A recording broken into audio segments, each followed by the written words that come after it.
Good morning, everybody. We're going to get started. My name is George Nicholas. I'm a supervising geologist with the Bureau of Groundwater Pollution Assessment. I think I'm broadcasting behind me here.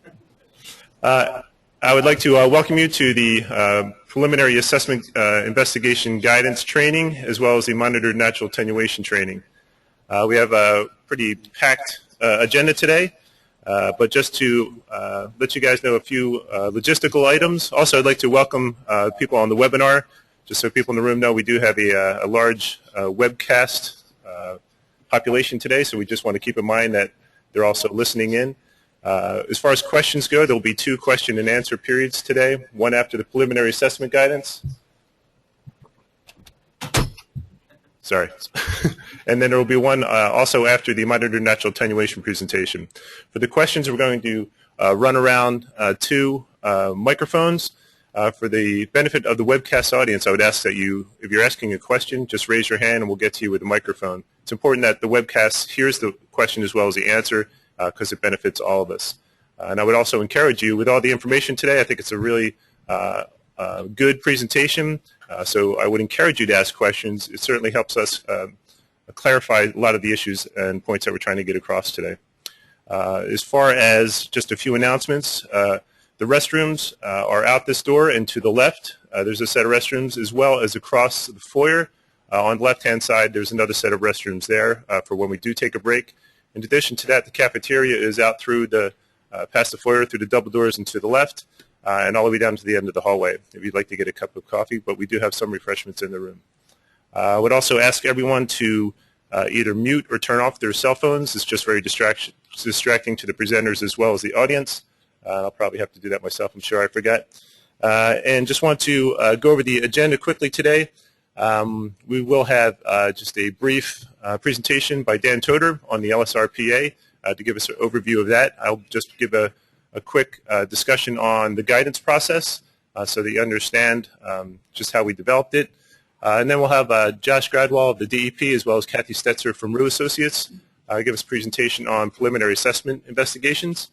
And then monitored natural attenuation, we have Matt Turner from the DEP, Steve Poston from AMEC, and Rich Lake from Environmental Resolutions. And then we'll have another question and answer period at the end of that, and then we'll wrap everything up. So we certainly appreciate your presence or your attendance here today and participation, and we hope that you'll find this beneficial. So right now I'd like to introduce Dan Toder from the LSRPA to give us some remarks. Dan?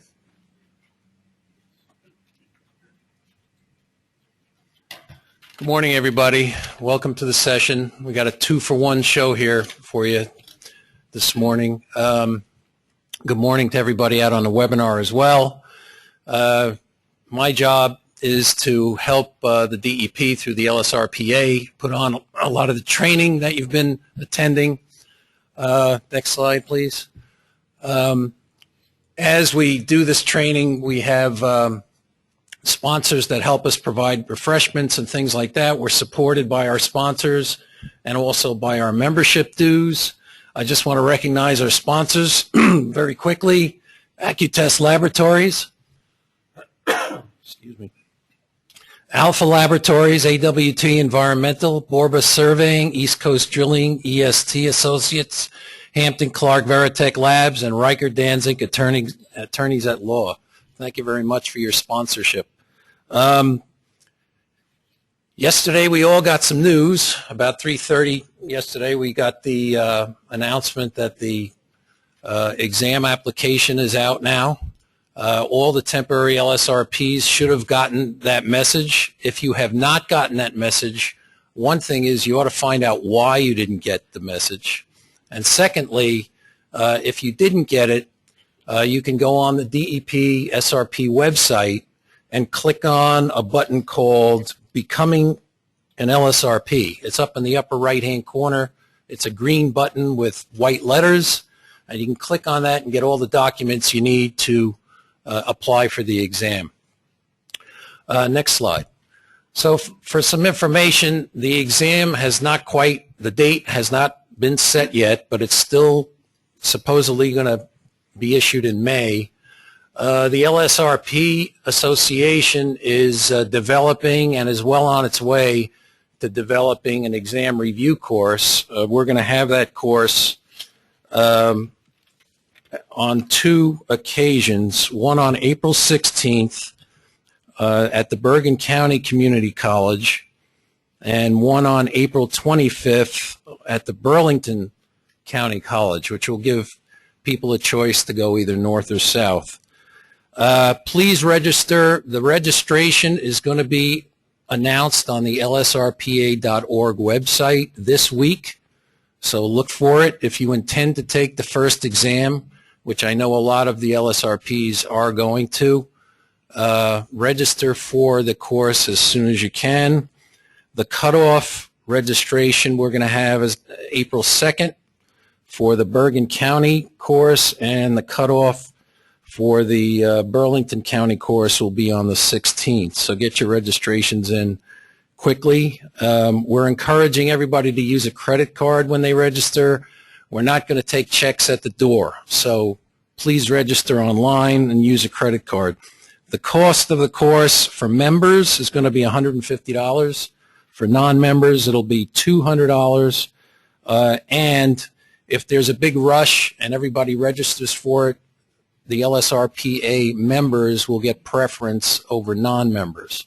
Now, this is a wonderful opportunity for everybody who's interested in signing up for membership to the LSRPA, because since it's a $50 discount on the class, that's 1/3 of the membership dues right off the bat. And going forward, we're all going to have to take courses for our license renewal, so I encourage you to become members because there's going to be more discounts in the future. Also, again, you'll be on the preferential list rather than the non-member list, which will get you a better possibility to attend the course and won't be shut out. So I encourage you to sign up for membership. The course outline that we're thinking about, it's going to be a question and answer format. There's going to be several speakers talking about timeframes, fees, and forms, general technical review like hydrogeology, geology in New Jersey, that sort of thing. A lot of time is going to be spent on guidance, historic fill, vapor intrusion, LNAPL, and so on, RAOs, permits, linear construction, and statutes, regulations, and standards. That's the basic outline of the course, and we're going to have the people who worked on the guidance documents be at the course to speak. You'll be given questions, you'll be asked to answer the questions, and then we're going to review the answers. So that's how the course is going to work. Okay, next slide. Save money, sign up, and how you can sign up. Next slide. Just go on lsrpa.org and sign up for membership. Thank you very much. Enjoy the session.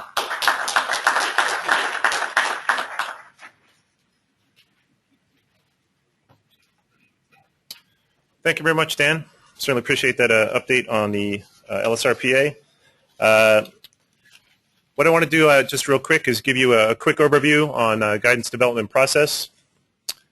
The technical guidance documents, the teams, the committees that developed those were consisted of 3 to 5 DEP staff, as well as 5 to 7 outside stakeholders, depending upon the complexity of the topic. The tasks really were to develop technical guidance to be used hand in hand with the tech regs. In addition to that, the committees were tasked with developing training, which is why we're here today. And I just want to point out that every committee that has gone through this process has put in a tremendous amount of time. We certainly appreciate the hard work of the DEP staff as well as the stakeholders who really dedicated a lot of their resources and time to make these training sessions informative and viable. As far as the review process, initially when we originally developed the committees, we realized that a robust review process is important for the quality of the technical documents. However, we really wanted to balance that between the problem with opening it up to such a wide audience that the amount of comments that we got back really crippled the process. An example of almost achieving that was probably the vapor intrusion document that had almost 800 comments. It took them quite a while to get that document out. So the whole idea is we really wanted to balance it and get a good amount of feedback to improve the quality of the documents while still achieving the goal of actually issuing the documents. And to that end, we thought we had a pretty well-balanced process. What we did internally is we issued the document for review to SRP management, staff, and encouraged them to provide feedback directly to the chairs of the committees.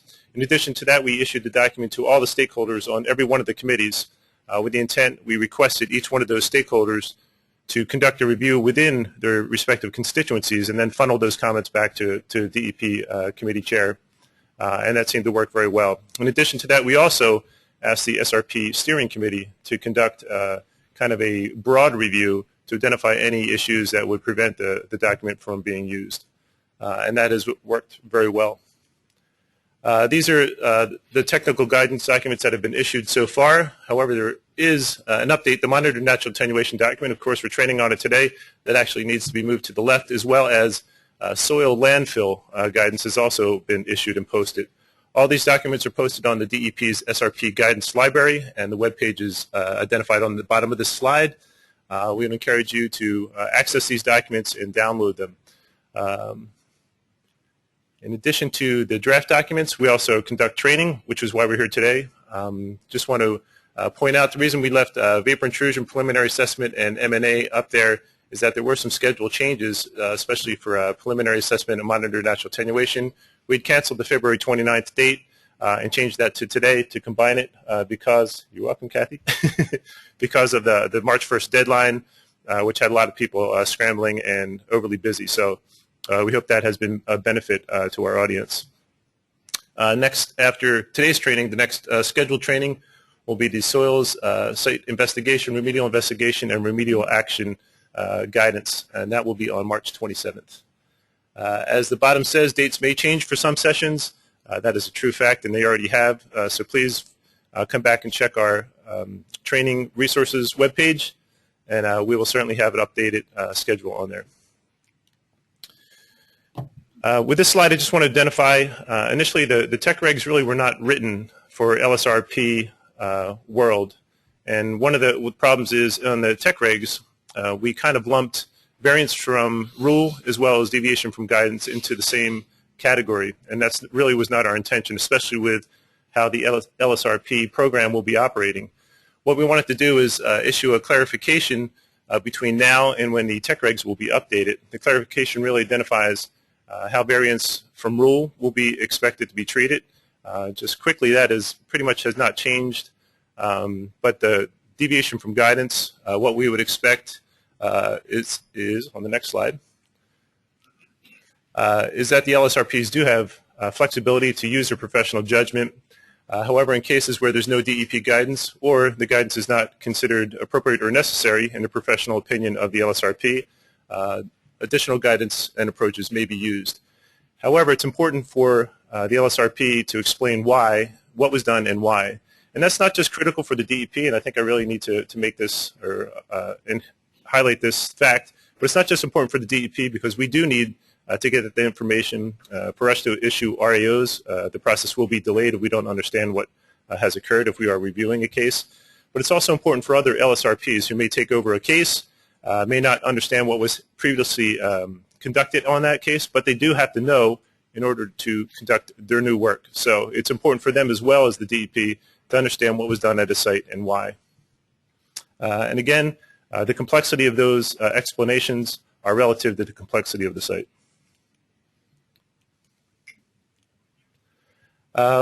One thing that is very important for the DEP is to get feedback from practitioners as well as internal DEP. What we really need to know is some issues regarding usability of the guidance that we're developing, some problems that people may have. It's really important for us to understand that. We can always potentially update those documents. We can issue clarifications. But without that kind of feedback, the program won't run as smoothly as it could. In addition to that, we would like to understand if there's other topics out there that practitioners, LSRPs, really need to have DEP guidance on. We would like to know that, and we can certainly develop other guidance committees and guidance on those topics. The feedback link is on the DEP SRP website. It's provided here, but it's also used for SRP feedback. If you do use that link, please identify the topic. Any guidance topics will come to me, and I'll make sure that they're addressed. That's it. Actually, we're not going to take questions now in the just to make sure that we can get through today's program, but we will have questions after the preliminary assessment guidance. And if there's any associated with any information that I just covered, I would be glad to answer them. But right now, I'd like to introduce Kathy Stetzer and Josh Gradwell to give us a preliminary assessment training. He's going to hold it. All right, we're going to do this a little differently than the other guidance training has been. We're going to kind of do it tag team instead of in chunks because we get along so well. And I think, Josh, if you can, oh, wait, you're in charge of the clicker. You can't be in charge of the clicker if you've got two things in your hand, and I didn't pay attention to the rules. First, I want to point out I guess I got to talk in here so the guys out in the world can hear us. I want to point out there's nothing really new with the preliminary assessment, so everybody can go home. We're done. What was a PA before May is still going to be a PA after May. The rules are changing in that a lot of the stuff that was in the regs, like you have to look at Sanborn Maps, you have to look at air photos, are being pulled out and put into the guidance. But all the documents that we've historically looked at to do a PA are still the documents we're expecting you to look at in this guidance document. The guidance has been developed to help you to make sure you meet the minimum requirements of the regulations which will be in effect after May, or is that the schedule still, George? May for adoption of the revised rules. So that's the whole goal, and the goal again is for a PA is to identify those areas of concern. I've been doing the Tech Regs PA part of the training for years, and I always emphasized, and that's how I got kind of pulled into this committee, was that I think the PA is the most important step. It's like the research for your term paper. You do a bad PA, your SI is going to be skewed, your RI is going to be skewed. There's nothing worse than 5, 6 years or longer into an investigation, finding another area of concern that was on your Sanborn maps, things like that could have been found if you had done good research up front. And I'll add before we go to another slide to any of the LSRPs out there, as Josh said, the PA is the foundation for you moving forward to giving a site-wide RAO and maybe an unrestricted site-wide RAO, which is a huge responsibility. And it's a significant liability. So getting the PA right, if your expectations are that you're going to issue an unrestricted site-wide RAO, is just so critical. We can't stress it enough. Let's go to the next slide. The button seems to already not be my friend. Well, I think Paul's running it. Thank you.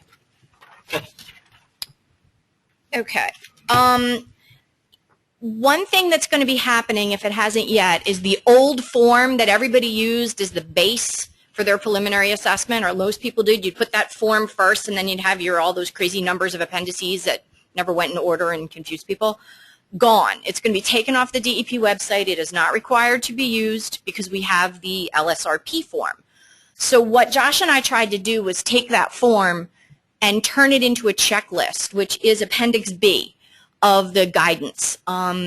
Because I thought the form, although it was very detailed and sometimes annoying, it really, if you did everything on the form, your PA was complete. Hopefully this checklist will help you to stay on track. Grab it, throw it in Excel, move it around, change it, use it as you see fit. If you see something that's glaringly missing, email me or Josh, let us know, and we'll make sure that it gets put in. But I think the checklist is going to be kind of your anchor to making sure that you've gotten everything checked off and reviewed that you're going to need to move forward. Again, that checklist is not required to be submitted to the DEP. We put it together just to make for you guys so that I did everything I needed to do to get where we are. All PAs have to be fully historic, back to when that site was first developed. Your data gathering should include that diligent inquiry of all operations that were conducted on that site. A good example I have is a site in Bloomfield where the buildings were torn down in the 50s and it was vacant for about 20 years, and then a new building was built. And the original PA we got said, we're the first building built on vacant land. Well, that wasn't true, because when you went back further, it was industrial from like 1910 up to the 1950s. So, it's diligent inquiry back to when that site was naturally vegetated or pre-development. Your goal is to identify all areas of concern that existed at that site. An area of concern is defined as an area where hazardous materials were used or stored, disposed of on that property. Using multiple lines of evidence, it's something Kathy and I will say multiple times. Your PA is based on not just review of one document, it's multiple documents. Places where you're going to find your information. We had reordered the slide, and I'm going to talk about it in the reordering we had done, because Kathy thought this was the way she does a PA, which is cool by me, which is RP documents and talking to people at the site. Some of the first things you're going to do. Then you're going to start looking at things like aerial photographs and Sanborn Maps. And then the DEP contacting us through Oprah and saying, what do you have for this address? And DEP GIS. Kathy didn't think GIS was real important, but I've used it a number of times where people have submitted PAs and said, oh, we found stuff out here, it's historic fill. And I go right into the GIS system and I pull up all the areas of mapped historic fill, and it's nowhere close to any area where it's historic fill. It's like, all right, how are you reaching that conclusion? Because the obvious place where it's been mapped already is our GIS. Do you have other information that says it is historic fill? Things like tax records and the deeds. Industrial directories are a real good source of information. As she says, this is, Josh time or what? Story time Story with time Josh. with Josh.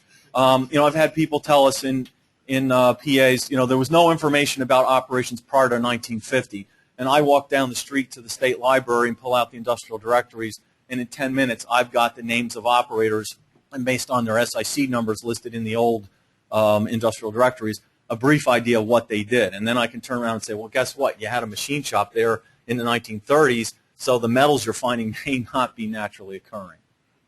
And then historical societies.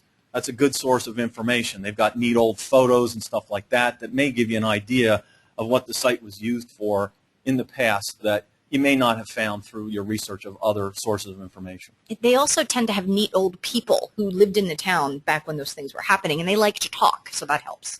Yes, I've set up interviews with people for old sites that I had, guys that had lived there as kids and remembered ice skating on the ponds, which were actually the depressions where the bulk tank farm had been dismantled in 1925.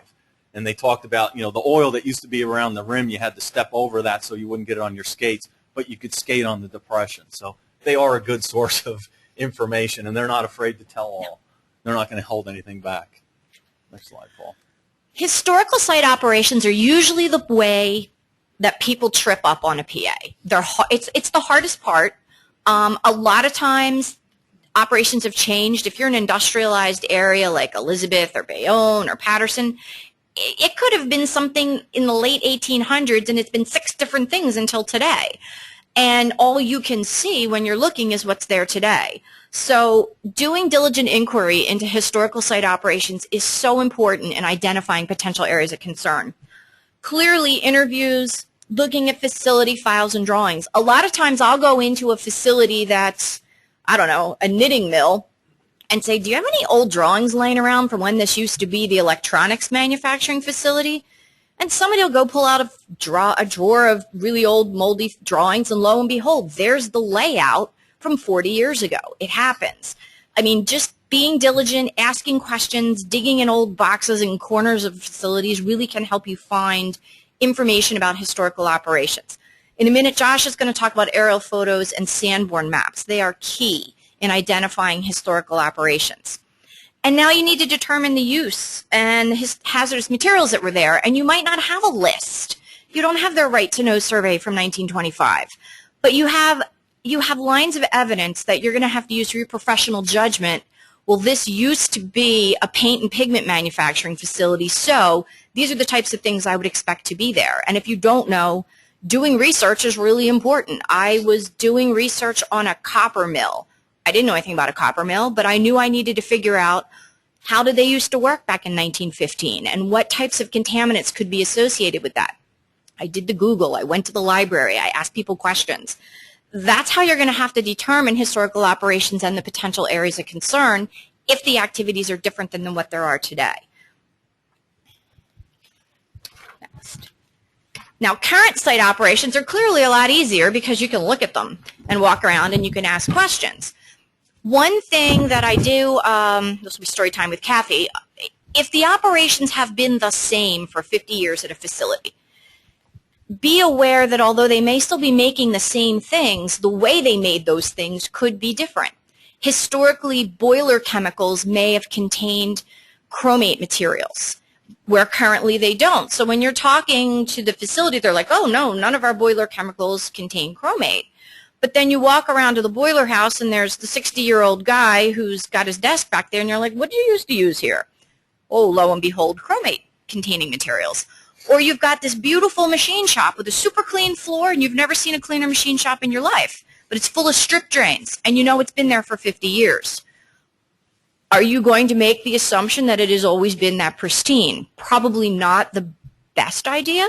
The strip drains are there for a reason. So even if the activities are the same, you really need to think about how long have these activities been going on and how might the process have changed a bit and how might that have impacted the environment.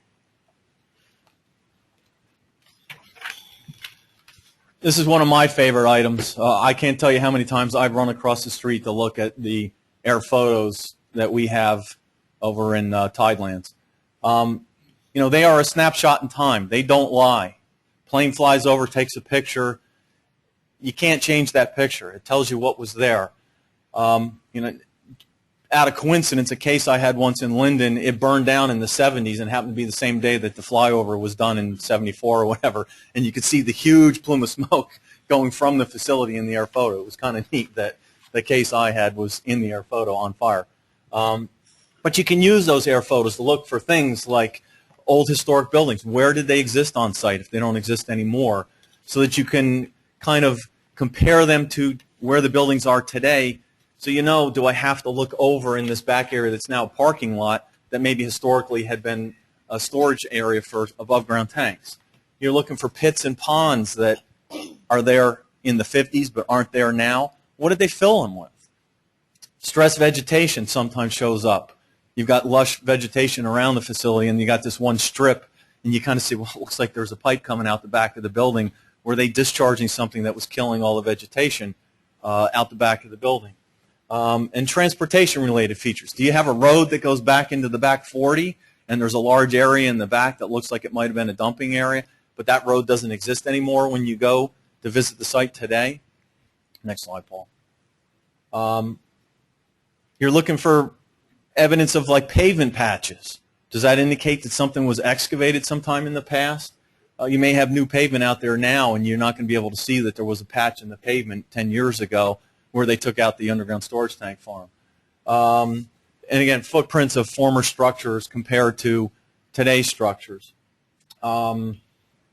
Waterfront filling is another thing. Do you potentially have historic fill because your property is larger today than it was 40 years ago? You know, was it filled to give you a loading dock area for ships to come in? Or dredging, was it dumped on your property? You know, what the hell, the river, Raritan River. You know, I had a site up there in Perth Amboy where we found out the Army Corps had dumped dredge spoils on the site back in the 1940s, and we had, you know, probably 50 acres of land that we couldn't find a clean zone in. It turned out it was because of that, the dredging of the river in the 40s. Next slide, Paul. Still on air photos. Your emphasis for looking at the air photos should be for the property of concern and identifying areas of concern on your property. I can't tell you how many times PAs that came in that tell me, you know, there's a shopping center going into the north and there's a residential development on the west, and they don't talk about the property itself. If you don't see anything, make sure your PA talks about that. We didn't see any evidence of areas of concern in the air photos for this site. You may want to mention that the refinery next door looks like it's dumping stuff on your property, but, you know, the primary concern should be discussions of your site and did you see any areas of concern associated with your site in the air photos? I like the plug that the DEP Tidelands has the most comprehensive coverage of New Jersey. Certainly historicaerials.com is a good source as well, because you can sit at your desk and quickly get an idea. But, reviewing air photos with a stereoscope is really the best way. The stuff that you get from that company out of Connecticut, I won't say their name, but you all know them, you can't see anything on those air photos. They're useless. You really need to look at these things with some sort of magnifier to be able to identify, am I looking at a pit in the ground or a mound? Is it a drum storage pad? So keep that in mind. Do a quick review. But if you identify areas and you really need to have a better idea of what that area is, call up the Tidelands people and set up a time to come over there. They need something like a topo map of the site so they know where the property is so they can pull all the air photos for you. But they've got them all the way back to the 40s and some places the 30s. And that is a $100 charge to do that. So if you think you've got a complex site that you're going to need to do that, just for LSRPs, build it into your scope of work, build in the time. It's well worth it if you have something that's had a lot of stuff going on for many years. Okay, Paul. Sanborn maps are another thing. We've given you in our appendix a couple of resources to be able to view Sanborns online, but you can also get them from that company in Connecticut that I won't name again. But I tell you, so many times Sanborn maps have been submitted, and it's obvious they haven't really been looked at. The whole purpose of getting them is to identify potential areas of concern. They identify things like underground storage tanks, earthen floors. I'm dealing with that. I just sent out a deficiency letter now that the site was identified as an auto body shop in the 1950s, and it's got an earthen floor. Well, solvent degreasers, painting, etc., they got an earthen floor in the facility. About 20 years later, the Sanborn maps now identify it's got a concrete floor. But, it was in the Sanborn maps, and it wasn't picked up. The Sanborn maps, the same Sanborn maps, also identified 2 underground storage tanks. They've documented one of them was removed. Turned out it was the neighbor's tank, not actually theirs. But there's a second one on the maps, and it's never even discussed. And it's like, well, why not? You've got the resource right in front of you that shows you Sanborn maps are telling you, and it's 1948, that one was, there was 2 underground storage tanks out here. What happened to number 2? Is it still there? Was it ever removed? At this point, we don't know. So they're a good source of information. They weren't originally meant for environmental, but they certainly have helped for us to identify areas of concern, solvent storage areas, tanks, and other things like that. We touched on this a little bit before when talking about identifying historical operations, but obviously where the hazardous and substances and wastes were used and stored are where your areas of concern are going to be. Current operations, again, it's pretty easy to figure that out. You walk around, you see the drum storage pad, you see the tanks, you see the process equipment being used. You're going to need to use professional judgment and knowledge to make this determination for historical operations. 50 years ago, it was a metals plating facility. Well, there's lots of things that go along with metals plating, solvents, metals, usually petroleum, that is for support operations. If these aren't things that you know and you're doing a preliminary assessment, talk to someone, do some research. It's the only way that you'll be able to figure out the historical hazardous substances and wastes. And sometimes it is, I don't want to say a guess, but it's a judgment, and you'll need to base your future sampling off of that judgment.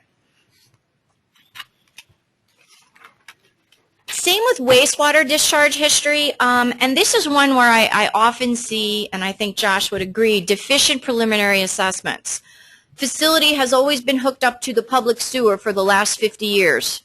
End of story. Well, what did they discharge to it? If it was only sanitary waste, maybe that's fine. But you've got production waste, and you're telling me it goes to the sewer. You just saying it was connected to the public sewer isn't sufficient. Are those pipes intact? Are the drains that are receiving them intact?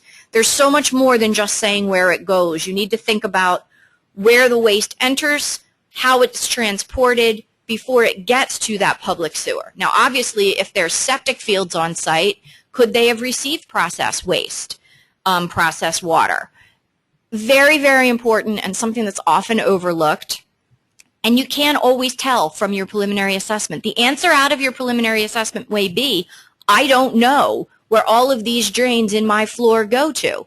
And generally the first step will be in your site investigation, do a dye test, do video inspection. There are things that can be done, but you can't just say, oh, it's always been connected to the public sewer, I'm done. Unless your building's like 3 minutes old, it's not a good idea. Two examples of that come to mind, cases we had one facility that, was certain they were tied into sewers, and we said, do some dye tests. The floor drains were all in a line, and lo and behold, the last one, the furthest from the street, was too far from the street to have gravity flow. That went right out the back and into a stream. So, here we had confirmation of 5 or 6 going there, but not the last one. So obviously that stream became an area of concern. And then we had another facility up in northern New Jersey that they never realized that they were on septic. They thought because they had a water bill that they were also on sewer. And we had high solvent concentrations in the ground at the site, and they kept saying, oh, it's not us, it's not us. And I made some calls to the municipality and verified that, yeah, there is public water there, but there are no public sewers. So these guys, for 50-plus years, thought they were on sewers, and they were actually dumping everything down the drains, believing they were on sewers, but they were on septic system. So just because you get a water bill doesn't mean you also are getting a sewer bill. So that's another example of they made some assumptions, and because we were hitting solvents, it couldn't be us because we're on sewers, but in reality they weren't. Radioactive materials. In the regs, it tells you, this is one of those areas where you can't go on your own. You have to have department oversight. This is the citation where it tells you. So if you encounter something, or if your PA identifies you got potential for radioactive materials at the facility, you need to reach out to our Bureau of Radiation and get some guidance from them. Reports will still come into case assignment, and then we'll get them out to our Bureau of Radiation for review. But it's one of those areas where you can't just keep going on your own. You do have to have DEP review reports and make sure that your final remedy is going to be protective of human health and the environment if rad materials are involved.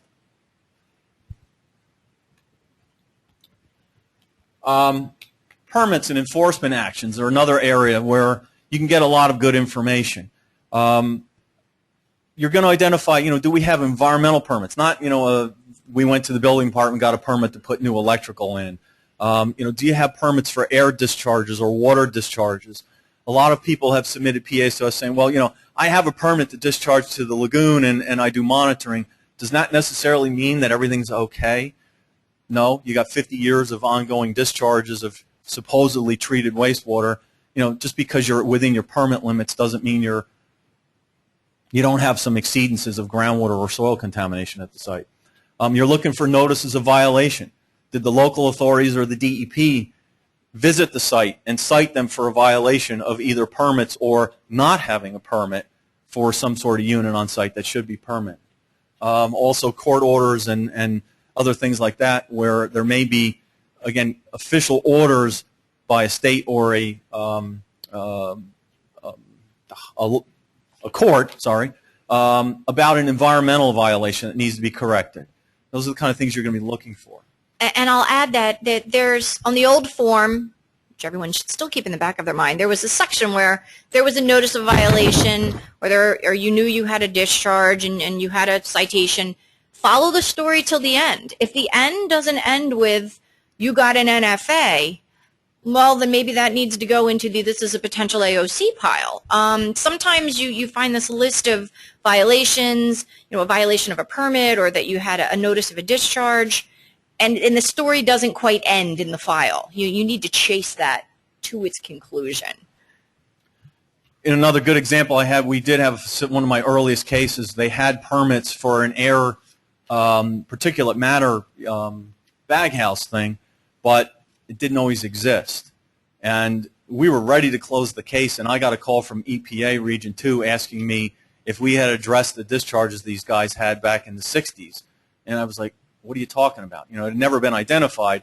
And apparently they had done an inspection, I guess it was in the early 70s, with the DEP, and they had pictures of piles of particulate matter on the roof, which, of course, every time it rained, washed off in the downspouts onto the ground. and they had pictures on the ground around all the downspouts of all the different colors, because this was a facility that ground powdered chemicals into finer grains. So there's all kinds of metals and other things in it. So although they had a baghouse dust collector and they were in compliance with all their permits, they didn't always have that baghouse. Okay, I'm just going to touch on this quickly because there was other guidance given on historic fill, which I'm a member of that committee also, so I can answer questions afterwards if you have any. But obviously, one of the potential areas of concern when you're doing a preliminary assessment could be historic fill. As Josh indicated, GIS will let you know. You can go on there, look at the mapped historic fill. It doesn't mean it's completely accurate. It's a guide. It was made from people at the state looking at aerial photographs and looking where areas might have been filled in. Sometimes it's a little off. Sometimes it's not complete. Sometimes it's completely wrong. One line of evidence doesn't necessarily mean you do or don't have fill. Any historical work that had been done at the site, if they had done construction, there might be some logs. There's a lot of ways to think about, could you possibly have historic fill at your site? And then if you think you do, you can move on to the SI and confirm that. But you do need to identify that. Also, landfills and dumps. What's the difference? There's landfill guidance. You can read it. And I assume we'll be giving training on that eventually. But if there's a real landfill and it's sticking up above the ground, probably pick up the phone and call solid waste, find out if it's permitted, is it closed, is it not known. But then there's also that, oh, we had a hole in the back 40 and we had some off-spec materials, so we filled in the hole 20 years ago. That's what you're going to see in the aerial photographs, or maybe understand through having discussions with the client and their employees. Those are features that need to be identified as areas of concern and investigated in the SI. One of the things that the regs requires is an evaluation of past remedies that were conducted at the site that have DEP approval, and whether those remedies still remain protective of human health and the environment. So, part of your assessment is going to be to look at the old reports. Did we approve a cap of contaminated soil with a deed notice?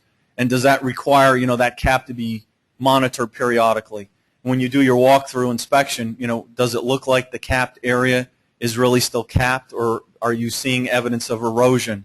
Is there a CEA in place that requires monitoring to make sure that the plume is staying on site, not migrating off site? Are these guys really doing that monitoring to ensure it's not going off site? So again, you can't just assume that because the DEP issued an NFA that everything remains protective. If there were certain conditions, that's what you're looking for, and trying to determine, are those conditions of the NFA still being maintained? Is this mine? This is yours. This is still mine? Oh, boy. Order of magnitude analysis. The law says I as the DEP, can't require additional remediation of an area of concern unless what was approved for no further action and what is the current standard has changed by more than an order of magnitude or 10 times. So when you're looking at old documents that have NFAs from the DEP and eventually REOs from LSRPs, you need to look at what was left at the site. So I have people calling me up and saying, there were thousands of samples collected during the SI. I don't care about that. And you shouldn't either. You need to look at what was left at the property. If they dug up all those SI sample results, you're only looking at your post-X samples, or if they did some sort of in situ vapor extraction and then went back and took samples later on. What were your final results that were approved to be left at the site? Those became your site-specific standards. You're going to then compare that to today's standards. And if you differ by more than a factor of 10, then you're looking at doing some additional remediation to get it protective, as we know today protection needs to be. And I'll add two things. One is that when Josh said you're looking at having to do additional remediation, maybe not. You're determining whether the remedy that was put in place is still protective. It's possible that an LSRP could determine that it exceeds by more than an order of magnitude, but it's still deemed protective. That should be very documented and certainly would be reviewed by the DEP, but I don't know that it necessarily means you absolutely would have to do remediation. No. Okay. You may have a cap site that's got a deed notice, and you realize that although we approved a certain compound to be left at the site with a deed notice, and our now standards have changed. If it's still capped and it has a deed notice, does it really matter if the cap's being maintained that you have an order of magnitude exceedance? And I do have one other thing for LSRPs. It's along the same lines of what we're talking about here with the order of magnitude, and it fits in well, and it's something that I think is really important. When I go back and I'm doing a preliminary assessment and there's been work done in the past and there's been NFAs issued, and my project manager will come and say, I've done the order of magnitude analysis and we're great. And I'm like, okay, well, what was this area of concern? And they're like, it was a vapor degreaser. And I said, but they only sampled for TPH. The NFA in that respect, to me as an LSRP getting ready to issue another RAO, is not useful. Because maybe in 1985 it was okay to sample for TPH for a vapor degreaser, but we know now we would need to look for VOCs. Also, were the samples collected at the appropriate depth? I have an example where somebody pulled like a 35,000 gallon tank, but their post-ex samples were at 5 feet. Well, unless it was a giant hot dog tank or it was sticking 20 feet out of the ground, they are not bottom samples. So there's things that the LSRP is going to need to look at beyond just the data for an NFA. Look behind that NFA to see if the work done meets the current standard of care for today. Or you could end up issuing a site-wide RAO and there's still exceedances out there or areas that haven't been adequately investigated. This was yours. I got another one. Yes, you have another one. Site inspection. We talked about it already a bit, but obviously you must do a site inspection. There's a line on the form for you to say when you went and did it. For big sites, complex sites, it's often more than one. You may go get a couple maps, get the initial information, go do a site inspection, talk to everybody, go back to your office, get all your FOIA documents, look at some more stuff, have some more questions, and go back again.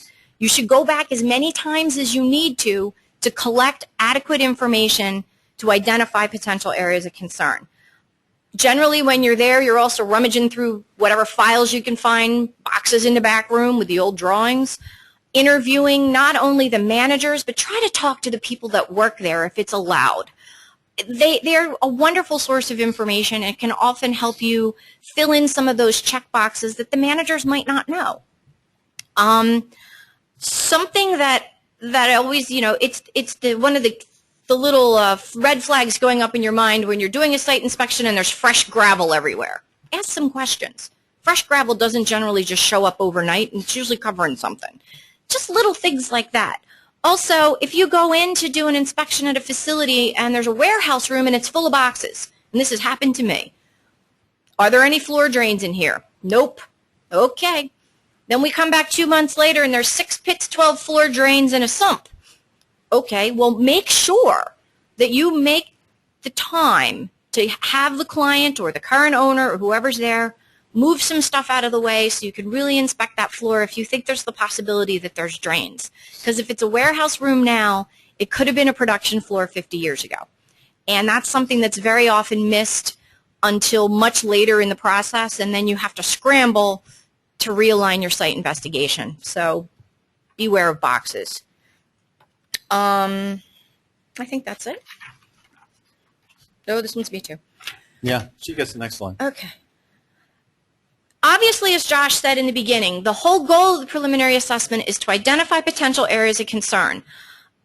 I like to start that list early. I start that list from the second I get my first document, and I keep a running tally of what I'm seeing.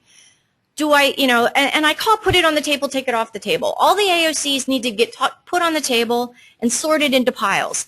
Okay, these have already gotten an NFA and I'm comfortable with them, so I don't think I need to sample them. These have always been in secondary containment and they've got great documents. I don't think I need to sample those either. And then there's this third pile that probably is going to end up being what your site investigation turns into. But if you keep that list going from the very beginning and keep rearranging it and reorganizing it as more data comes in, I find that that's better than trying to read everything and then quick make a list at the end. And I think that the checklist in the appendix of the guidance should be helpful for that as well. But in the end of the day, your preliminary assessment is going to need to say, I identified a bunch of AOCs, and these don't need anything, and this is why, and these need further investigation, and this is why. And you need to be able to document that rationale. I've beaten this horse a million times. You know, PA is not a phase one. Get that out of your minds. You know, the statute says you got to do a PA, following the department's rules governing what a PA is. So when your client reaches out to you and says, I need you to do a phase one for me, you know, the first thing you need to say is why. You're in New Jersey. You should be doing a PA, not a phase one. And if they say, well, the bank's making me do it, maybe you need to call the bank and say, do you understand that in New Jersey a PA is a little bit different than a phase one? And if you're looking to have some protections, you better be guiding your clients to be doing PAs, not just phase ones. You may want to do a phase one to meet that federal, you know, innocent purchaser protection. But in New Jersey, you need to be doing a PA, not a phase one. The whole point of the PA report is to identify your areas of concern and give us good recommendations for each area of concern. You know, it needs to be justified based on, as Kathy says, multiple lines of evidence. Don't make assumptions based on one thing you found. Make sure you've got 2 or 3 documents that support your conclusions about each area. As I just said, you need to have good backup for your decision. You know, the area of concern, you know, a good example, we had somebody, Sanborn Maps showed it was a gas station. Current building, you know, resulted in the gas station being torn down in 1970. They did some sampling, found groundwater at 3 feet. So their assumption was the tanks must have been above ground because the groundwater was so shallow. And we found no petroleum products in groundwater, so the tanks must have been removed. You know, they never went to find out if local permits were obtained to remove the tanks in the 70s. And the air photos, had they been actually looked at, supported, there were no above-ground tanks at the site. They were all underground. So, you know, here they made some assumptions because they didn't find the tanks, that they must have been above ground and they must have been removed and everything was okay. You know, I used the air photos and the Sanborn maps to try and figure out, based on structures that existed back when the gas station was still there and still exist today, approximately where the tanks would have been. And they were off by like about 50 feet. And I said, go back out there in this area and look. And using a magnetometer, they found the tanks. So, you know, they had the information to support where the tanks might have been in their hands from day one. But they made some assumptions using one of the documents. Well, yeah, we knew they were here because of the Sanborn maps, but you know, they must have been above ground because groundwater is so shallow. You know, the conclusions weren't based on the information they had at hand to reach those conclusions. Next slide, Paul. You're going to put together a summary of all that information you have found, you know, summary of historical and current operations, and the summary of who the owners and operators were based on, you know, your industrial directories and other documents. The summary of the hazardous materials that you know were used on site or you suspect were used on site. As Kathy pointed out, you may not exactly know what the guys did in 1950 doing their copper milling, but through your research you'll have an idea. I may have had solvents on site, or I had something else on site that was used, so that if you have to do a site investigation, you know what your parameters are going to be for selection. Summary of your wastewater discharges and sludge discharges. Do you really know that you're tied into the sewer, or your conclusion is going to be, I need to look at floor drains via video scope or dye testing because this facility is too old and the town doesn't have records of when this facility was tied into sewers. Summary of your environmental permits and summary of any discharges or violations that you identified. If you know there's been a whole series of discharges at the site, you know, those should be documented in your PA report. One thing that I will point out is that now that we don't have the old form anymore, we're not tied to the old format. And I have definitely spent some nights, because I don't sleep all that well, thinking about what my new PA is going to look like, and can I make it a little less galumphy and have fewer crazy attachments that make my clients who don't live in New Jersey think I'm psychotic. So can we make it look more like a report? I think this is an opportunity for us to still give all the information, but maybe streamline it in a way that makes it a little more user-friendly. I don't think getting crazy and doing something wild will be great if your stuff gets reviewed by the DEP, because they may review it and they want to be able to find the expected sections. But I do think that we're going to have some flexibility in what our PA reports look like in the future. And as anybody here who's tried to produce one of those with 14 tabs with different numbers, and it's hard to produce. It's hard to make sure that it's right once it's produced. I think we're going to have some flexibility to make it a little more comfortable of a document moving forward. Most of these things on this slide, with the exception of maybe the active, inactive production wells, although that would be an area of concern, these are all things that the regulations are going to require in the PA report. So you are required to put together scaled site plans, not the typical 8.5 by 11 showing me a 350-acre facility. Good scaled site plans. It should include current and historic structures on there, overlays. You may have to put together multiple maps. Areas where fill were brought on site, whether it's historic fill or the guy filling, the back 40, that hole that, like Kathy talked about, that they dumped off spec stuff in. Those should be identified on your maps. And all your areas of concern, either identified with, A through Z or a number designation, especially if you're going to have a lot of areas of concern. I don't like to see AA and then AAA and ABC, and, think about how you're numbering them, and then keep that designation throughout all your reports. And if you're picking up a document from another LSRP, the worst thing to do is to change the AOC designations. Leave them the same as the original guy. So these are all things that the report, the rules require to be in your report. That's the draft. Yeah. Narratives. This is my slide. Always discuss, this goes back to what, freshman English. What, when, where, why, and how things were done. What did you observe? When was it present on site? Where was it located? Why is this a concern or not a concern? And how will this be addressed? These are all. You should answer this for all your narratives, whether it's the AOCs or description of who used to operate at the site, what was out there, when was it out there, where was it located. They had a building out back that they used to make explosives in. It's not up front, and it's not there anymore. So all those kind of things should be answered for all your narratives. All right, this is my favorite part of the guidance. Josh and I spent countless hours sitting in his office with our laptops writing the guidance together.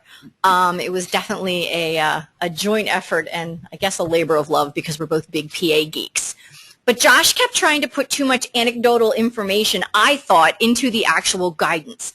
But he's got great stories. So I started this running list called Storytime with Josh, which has now morphed into Appendix A, which is just kind of useful information, lessons learned, common mistakes. And what we hope is that this is the living document piece of this guidance, that as we see how things are changing under LSRPs, some of the mistakes that might be being made, assumptions that are being made that shouldn't be, we can add to this section while keeping the rest of the guidance a static document. The Appendix A might have new things being added if we see common mistakes being made. We talked about some of these things already, but a couple that we didn't touch on yet that probably we can just run over really quickly. Underground storage tanks. You have a beef with that.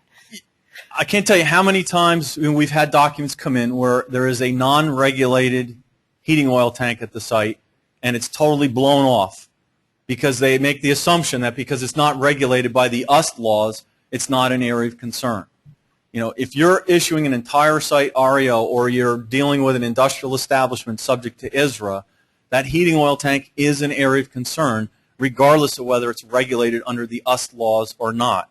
The definition of tank in the tech regs goes down to like 55 gallons or up, because if you bury an underground or a drum, it's not an underground storage tank, it's a buried drum store or a drum. So I think the definition of tank is 56 gallons up to infinity. So don't miss non-regulated heating oil tanks just because they're not regulated by 7:14B. Transformers. Transformers. That transformer services your facility. You can't operate without electricity for most of the businesses. A lot of people come in, well, PSE&G or JCP&L owns that. It's not my problem. It's a leased strip. It's part of the industrial establishment. It's part of the property. If there are discharges, visible or not, they need to be addressed. It's not something you can simply write off because you've got an easement with the electric company to give you electricity for your facility. That transformer is an area of concern, and many times I've seen them written off because we don't own it. We only have a lease with those transformers, and it's their easement. It's an area of concern. You may have to grant the electric company access to the site to do the sampling under your oversight or to de-energize the transformers, but it's an area that needs to be addressed. Now, isn't there an instance when it's not, if it's servicing additional places too? Because we've had this discussion multiple times. Yes. For ISRA purposes, we've seen facilities where there's a large transformer facility on the industrial establishment, but it services more than just the ISRA industrial establishment. It goes on down the line and services other buildings as well that are not part of them, maybe in an industrial park. That's one situation where you could say, I don't need to investigate that transformer pad because it's servicing more than just my building. It's servicing multiple buildings, which I don't have control over. And then I think the only new thing, Josh said there was nothing new in the PA, and my friend Neil will be mad at me if I don't say there is one new thing in the PA, and that is a discussion, and you'll also see it's also a new thing in the soil SIRI guidance, which the training will be in a couple weeks on that, is railroad lines, spurs, and sidings. Historically, under ISRA, which is usually when you're doing a PA, though not always, rail lines were investigated if there was a loading and unloading area, or if when you're doing your site inspection you see what I like to call like a big train stain, a big oil stain leaking off your tracks. Well, that would be an area of concern. But typically, the rail line itself was not identified as an area of concern and sampled because everybody knows the rail lines are filthy. They're full of PAHs and metals, and sometimes they have PCBs, and that's from the fill that goes under the lines. It's from the stuff that comes off the train brakes. Pollution just falls off of trains. What we're trying to do now to fit into the LSRP world is now as an LSRP, you're going to be looking at issuing a site-wide unrestricted RAO for a property that's got rail lines that have never been investigated. You're going to say this site is clean, you can put a playground here, but never actually look at the rail line that you probably know is dirty. I didn't see how that was going to work in the new world, especially from an LSRP liability perspective. So we've added the rail line needing to be identified as an area of concern. But the condition that we've talked about with the DEP is that if it's going to remain an active rail line, it's an industrial site, it's going to be an industrial site, and the rail line is going to stay in operation, then it's not going to need to be investigated. It's a rail line, it's there, we all know what happens with rail lines. But if it's an old rail line that was gone a long time ago, or if it's a rail line that's going to be taken out of service because the site's going to be turned into a shopping center or a housing development, then that's an area of concern that needs to be adequately investigated and remediated. We're not talking about easements for rail lines, like if you've got a rail line going by your property, New Jersey Transit or Conrail or something is going by your property. That's not what we're talking about. We're talking about rail lines that serviced the property. And that is something new. And I know it's controversial, but I think in the end it's going to allow LSRPs to issue those unrestricted site-wide RAOs and be comfortable that all the potential contamination has been addressed. Just to add on that, the rail line is still an area of concern if operations are continuing. You're still looking for those loading, unloading areas, the heavy train stains, as Kathy said. But you don't have to just sample along the railroad tracks for the sake of sampling along the railroad tracks if you don't see signs of staining, if that rail line will remain in operation for the property itself. And that is discussed more in the SIRI-RA soil guidance. I'm only going to touch on... I think leaseholds is the last thing. Yeah. The ISRA section in Appendix A really covers leaseholds and a lot of the common misconceptions that people have on when they're doing a PA on ISRA industrial establishments. ISRA says without regard to fault, you have to remediate the industrial establishment. So if this room is my industrial establishment, I have to do a fully historic PA for this room and identify all areas of concern ever associated with this room.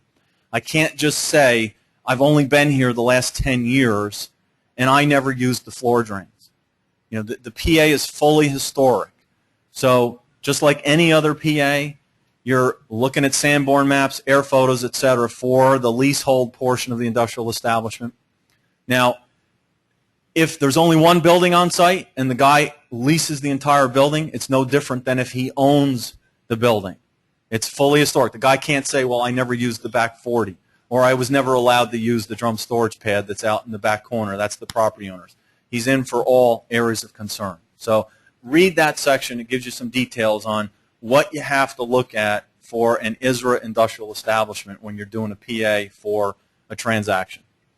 And we already touched on radioactive materials, but there's a lot more detail in Appendix A on the types of operations that may generate radioactive waste and what you need to do if you encounter those types of operations. And I'm getting the signal to wrap it up. We're done. Yes. Thank you guys very much. Excellent presentation. Join me in thanking Kathy and Josh. Excellent presentation there. Great job. We're going to open it up for questions. We are a few minutes over, but we'll hopefully make that up.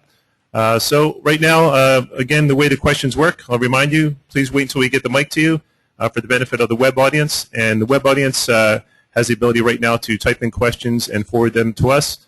Based on time, we will try to get to them all, but if we do not, we will make sure that we do capture the web questions, and we will get you answers as soon as the presenters are able. So, questions from the audience? Hi. For the railroad question, a lot of times they're thinking about they haven't been active for a while, but they're thinking about reinstating them. What do you do? How do you know if they're going to? I mean, I would, if they're telling you that they're going to reinstate them and you're doing the PA, I would build that into the PA, and I would certainly build that some way into your RAO that there's rail lines, they're still active. They're considered still active. And if they didn't tell you the truth, then it's not your fault. Also, I don't know, Kathy, maybe that's the wrong answer, but I think that's the answer I can come up with. I wanted to thank you for, you say you learn something every day. I learned a new word, galumphy. So thank you very much. That was awesome. I'm going to use it today, too. Make sure I use it. Any other questions from the audience? Oh, one right here. Oh, no.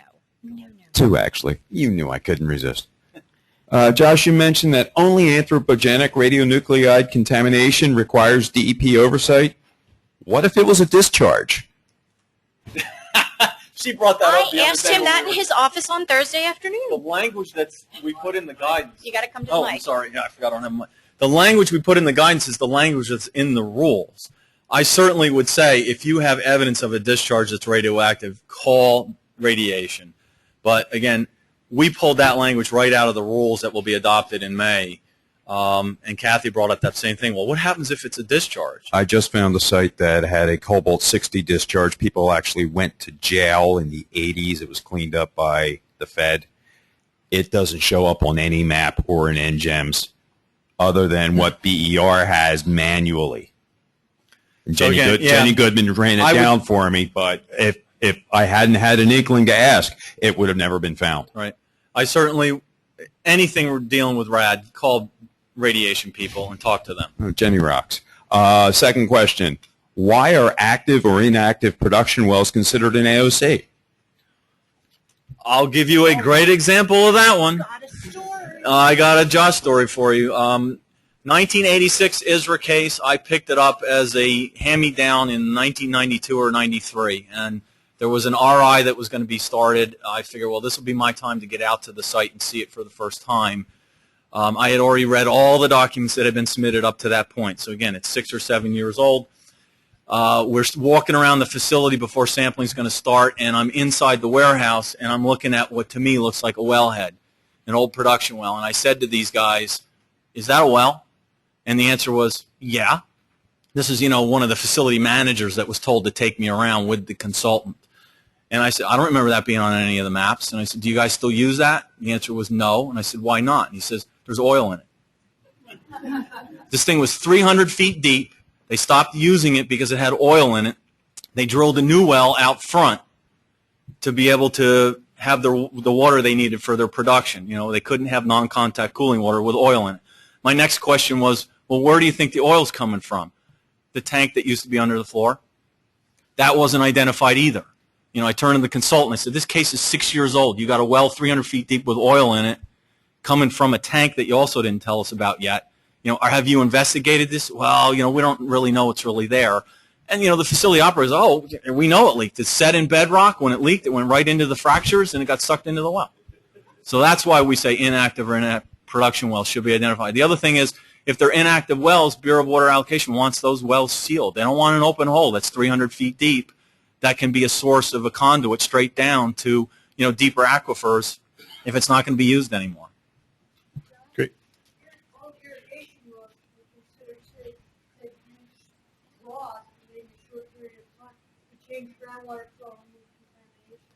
We just had a, just for the web audience, someone from DEP, actually, from audience, identified the fact that irrigation wells also are important because they certainly affect contaminant migration.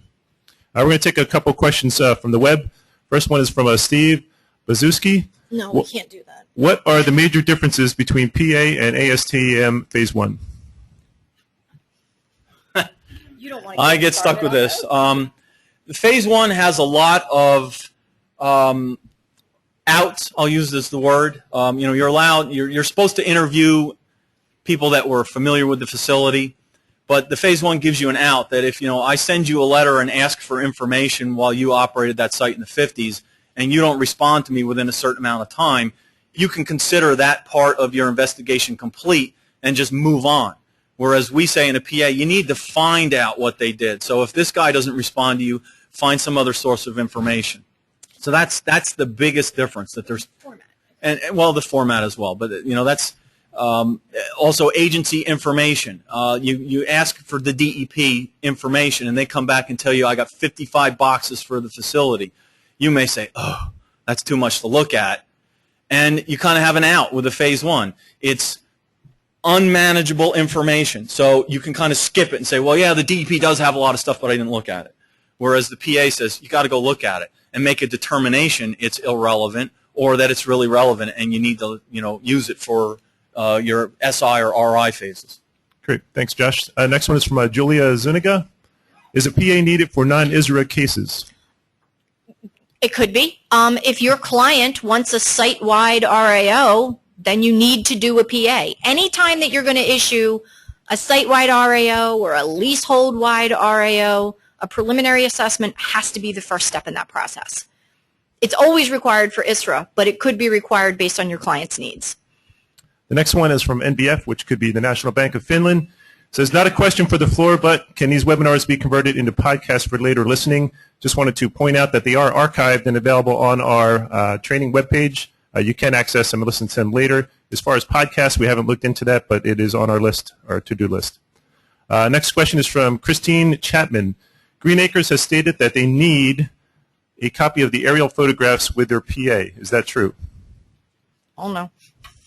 Talk to Green Acres. If they say they want it, give it to them. You know, we've never required it in the PA. We've only required the narratives of what you've observed. If Green Acres, because they're, you know, looking for funding from Green Acres to buy lands, if they say, I want the air photos, then give them the air photos.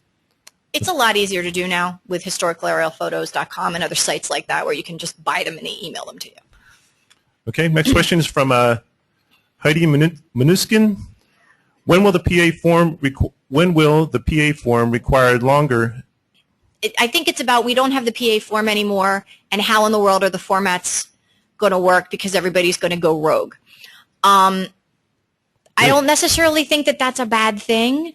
I think it's going to take a while, but we're probably going to find something that works better, and we all read each other's documents anyway. So I think in another year we'll probably have a new format. So Heidi, I think the answer is it'll work itself out eventually. One more from Martin Hilfinger. I believe that the factor of 10x requirement only applies to the direct contact standards, not impacted groundwater. Is that true? Correct.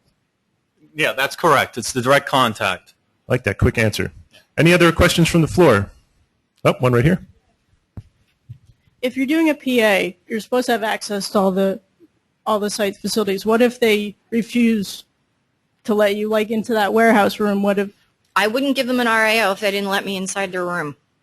Okay, but do you address it in the PA saying this is a potential? Well, I mean, are you doing it as an LSRP to issue a site-wide RAO? I mean, that's a business issue more than a report issue. You need to get in that room to do a complete PA. Probably having those sorts of conversations with your client sooner rather than later. I will also say that once I did a preliminary assessment at a Manischewitz matzah plant. It was fascinating. And the only room that I was not allowed to view was on the 3rd floor, and it was the rabbi's office. And the man swore that that is not where they store their hazardous waste. It was labeled the rabbi's office, and I let that go. But if it looks like a piece of the manufacturing property, you need to see it. Actually, just to in the intention of staying on time, I think we're going to stop questions right now. Again, for the webinar folks, we will get to your questions and make sure that they are answered, and we will make sure we have your contact information and get that answer back to you. Right now, it is 1:15. We'll take a 10-minute break, so at 10:25, we will start promptly again. So please be back here, and thank you very much. So you'll actually forward those questions to us? Okay.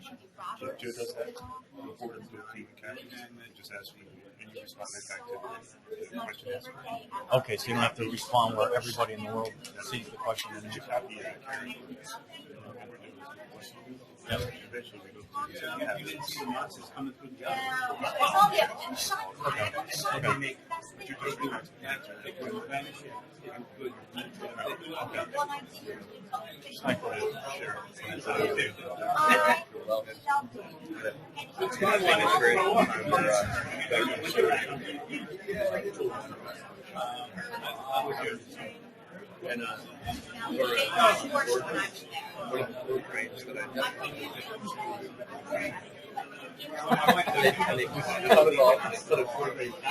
Yeah.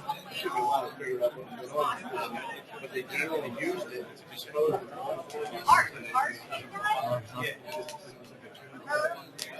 yeah. Then it just makes that back. Yeah. Well,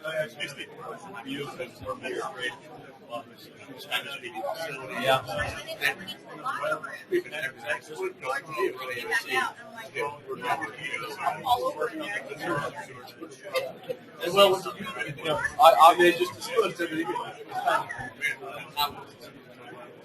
Right across the street from that facility, we had a production mill that was artesian. So when they weren't pumping, it was always flowing on the ground. So they tied it into the storm system so that during downtime, the water could go out into the street. Well, what happened was the storm sewers were all tied into the floor drain. So when they were pumping, the floor drains dumped into the storm sewer, which went through and into the production mill and down. So we had vinyl chloride at that site for like 3 weeks. But, yeah. I had a guy whose potable well was in the boiler room. It was flush cut with the floor and open. And there's oil all over the floor. And I'm standing there with a flashlight looking down there. And the guy says, "Yeah, that's our potable well." And I'm like, "Huh?" And they said, "Don't worry about it. We have a sign for what they did on this water." I'm like, "Oh, that's so good." That's great. But I'll never forget. Phenomenal. I discovered it after the ride. I mean, they literally cut a cat and like it cut, a 100-year-old bend, Wow.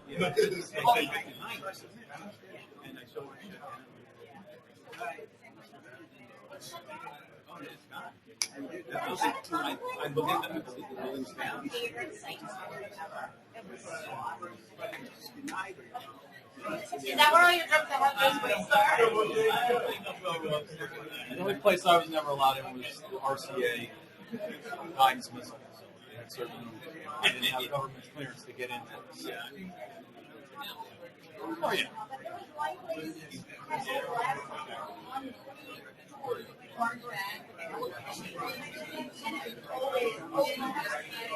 I'm going to need to get there eventually. There's something in there. I can smell it. And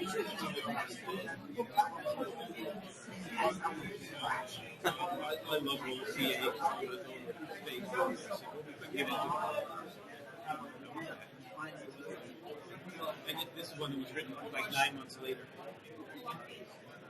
I wrote it down too. I said I'm gonna Google it as soon as we get out of here. LMP. LMP. PHY or FY? How do you ski? Alice in Wonderland. Oh, we can. Yeah. It's gonna be on the house. Lumpy. 1, 2, 1, 2, and through. I know that. Right? We'll put that. And with his head, he went the lumping home. We'll write that in. Can we still have questions today? It's historical. Good question. You both mentioned the radiation case, for example. Oh, I didn't mention it. I don't understand. And you're going to review word to the Bureau of Radiation. Is that review still covered by the fee, or is that like charges? I didn't want to put that on the spot. Yeah, I don't know that. Because radiation is going to start charging for the hour. Yeah. Tony's going to want to know, am I getting back on that fee account, or is that like oversight as if they were an IC? I'm going to be a reader. I get to radiation. Yeah. I don't know what real world examples that perhaps I should call border stores. They're going to really have a good presentation. That makes a lot. Makes it real, makes it more interesting. It's like if Dalton is a prime example of how to tell a story like that. It's kind of sends a message that you don't know. I had another case right across the street from me, and remediation message, and they tied it, they cut her off the roadway, and tied it into a storm drain, so they wouldn't flood the backyard when they were pumping. Well, when they were pumping, all the floor drains went into the storm drain. Right down on the line, so I had one floor, right across from the other side. I just want to say, was able to get groundwork contamination because the plants. That really adds to the image out of the presentation. It's real world examples that make it good.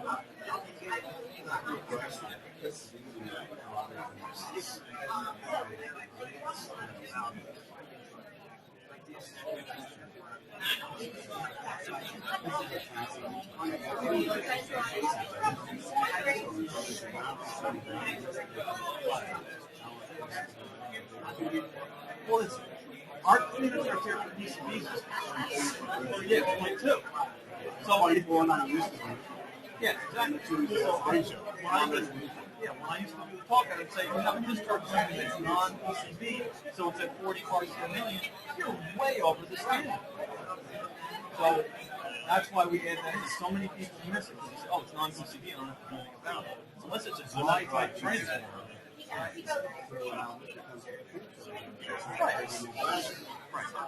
Okay, we're going to start in 1 minute. If you can make your way back to your seats, we certainly appreciate it.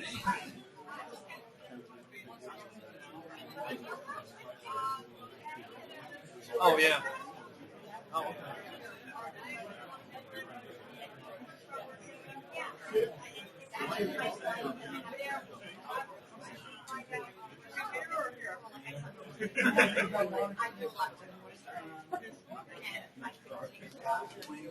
Sorry, you have to stay quiet. I guess they appreciate it. We'll get those questions.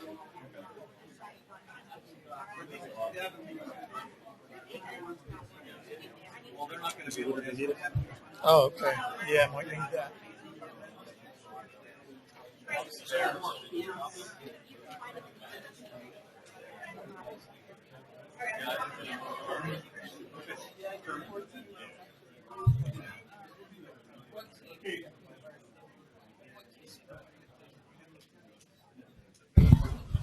Okay, we're going to get started again. If you could please take your seats. Just wanted to let everyone know that there's actually 77 people registered in this room, which I think is a very good attendance, as well as 241 people on the webinar. So that is really why we welcome those webinar folks. Certainly appreciate their participation, and we'll do our best to make sure that you don't miss anything that occurs in the room. So with this, I'd like to introduce Matt Turner. Matt Turner was the committee chair for the Monitored Natural Attenuation Committee, and I was actually overseeing that on behalf of the the tech guidance development process. And I have to say they did an excellent job, incredible attention to detail, and I think this document is going to be very well received. So I'm happy that they're able to present today. So I'd like to welcome Matt Turner. Okay. Hello, everyone. I'm Matt Turner. I'm with New Jersey DEP. I'm in the inspection and review section of the LSRP program. And I'm going to be talking to you about the monitored natural attenuation guidance and the changes that we have from the previous tech rules requirements for monitored natural attenuation. In addition, Steve Poston will be talking today. He's from AMEC. And we have Rich Lake from Environmental Resolutions. He'll be the third speaker. Change the slide. Okay, so our committee was made up of 8 people, including a number of DEP and LSRPs. The first 3 you see on the list here are the speakers. Then we had Julian Davis. If you want to raise your hand, Julian. Ann Charles. BV's not here today. Renee Bancroft and Dave Bousmith, I think is here. I don't see him now, though. Okay, next slide. Here's a presentation overview. I'm going to address the first 4 sections of the documents, getting into a little bit of the issues requiring application of monitored natural attenuation. Then Steve, the second speaker, is going to talk a little bit more about the technical issues regarding site characterization and the lines of evidence. The lines of evidence is a new approach with natural attenuation. So that's something you want to pay attention to. And it goes further than we did in the past as far as using the Mann-Whitney. You're going to have a lot more choices in evaluating your data with this new guidance.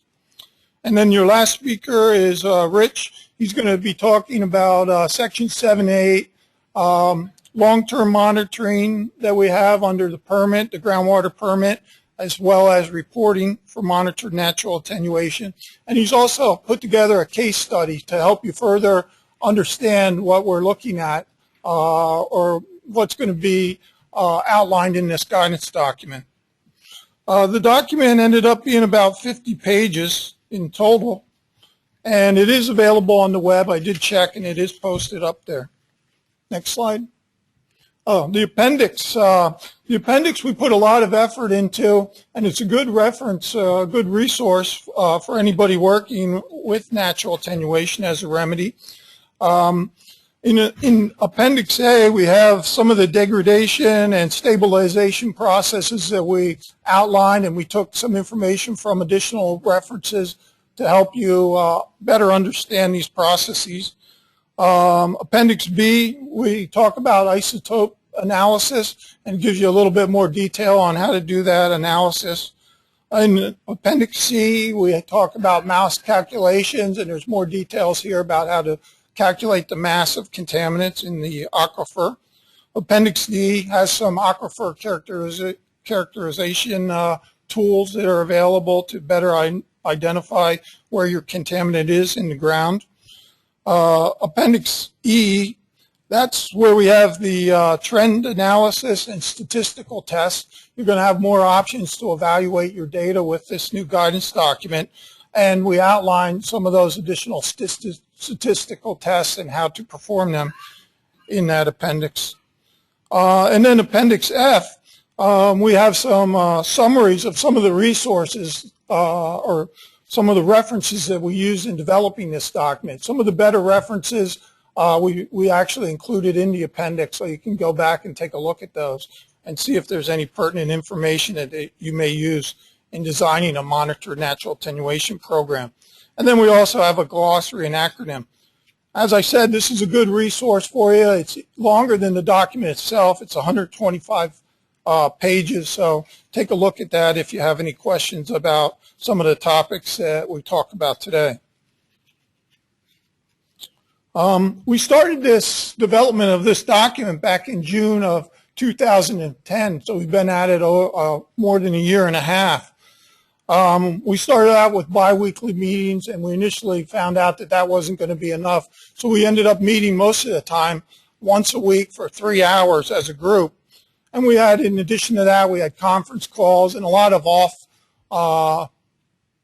additional time was put in to write up sections of the document and to review some of the comments that we received. So we put a lot of time into this. I think all the committee members are really kind of tired of dealing with putting together this document, but we really hope that you find it useful and find that it's really technical in nature. The first thing that we did when we went to develop this document is we went out and we tried to find all the references to natural attenuation. We looked at DOD references regarding natural attenuation, looked at stuff from EPA, some academia stuff, as well as various states. And we identified at least 36 different reference materials. We broke those up among the members. Each person got like 3 or 4 different references that they went through and they read, and then they summarized that and presented it to the full group. So the whole group, all 8 of us, started off with a good knowledge of what was out there and all the references on natural attenuation. Everybody had a pretty good understanding of the resources that were out there to start. And that really helped in guiding us through some of the more complex issues, such as the next one. When we came to consensus issues, there were some issues that really took a lot of time to reach a consensus on, such as monitoring requirements and that. And we always tried to go back and look at using some kind of technical justification for those type of issues. So starting off with that good technical background really helped, come to a consensus on some of these issues. Overall, we received 222 comments on the document in which we responded to, and the responses are all available on the web, and they can be another source of good information. And then, as I noted, we do have some of those reference summaries that are in Appendix F of the document. Next slide. Natural attenuation. The basic definition for this, it's a natural process, a passive process whereby contaminants are degraded in the ground by physical or chemical or biological processes. And this is our definition that we have in Section 2 of the document. Next slide. One of the first things we did as a group, as in looking at all these references that we evaluated, was we determined that we needed to change the title of how we dealt with natural attenuation, and we added monitoring to it up front. We wanted to have a long-term monitoring scheme so that we could really evaluate the process or the remedy all the way through till we could meet the groundwater quality standards. So you'll see Rich will be talking about that long-term monitoring a little bit later today. Another concept that we want to make or that we want to bring forward is that monitored natural attenuation is not usually used as a standalone remedy. If you listen to the talks today, there's a real emphasis on removing source, removing free and residual product up front. So you're going to probably use some kind of active remedy, especially at the larger sites, to remove that source material before you move into more of a polishing technique such as monitored natural attenuation. On some of the smaller sites, it may be the primary remedy, but at the larger sites, you're going to probably have an active remedy first.